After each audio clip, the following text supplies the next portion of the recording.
teaching your kids the difference between New Year's resolutions and raising your standards. Hi, this is Dave Hughes of Ernie Reyes Martial Arts in Gallatin.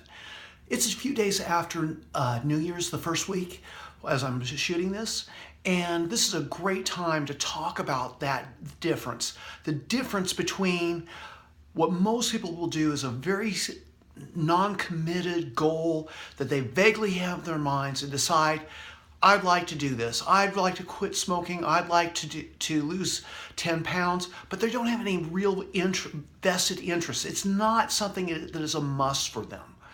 Now, if you want to really have a true resolution, it means that you cut away all other possibilities. There is no other choice. This is something that I must do. You turn it from a should or I can to a must. When you do that, then you have real power. And if you teach your children that and start them young with that understanding, that makes a huge difference. You see, most of us identify ourselves as a certain type of person, the type of person that does this or that doesn't do that. If you're somebody who is very straight-laced and I could never crack up, then you trying to be something that you don't identify yourself as is going to be really difficult. It's going to be very hard for you to jump up on a stage on a comedy club if that's how you view yourself.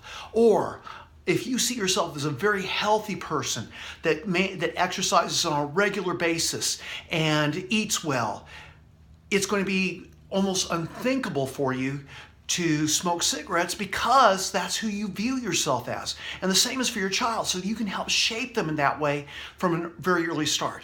A lot of us, how we visualize ourselves and how we see ourselves and how we set our standards for ourselves is going to make the lasting change. You see, there's two types of motivation. There's push and there's pull.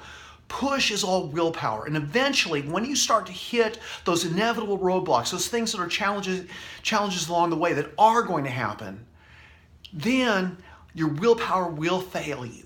But if you have a strong enough why to create a must, and you see yourself as the type of person that will accomplish these things and that it's part of your nature, and you've defined yourself as that type of person, it is so much more powerful and something that'll get you through those hardships. Even if you steer off track, which we do at times, if you start to steer off track, you'll gravitate right back towards it.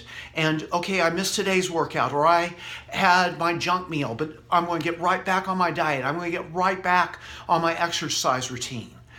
And if you teach your children that at a very early age, it won't just be that pipe dream of the New Year's resolution. It will become their reality because they've raised their standards. And that's what actually a resolution does mean.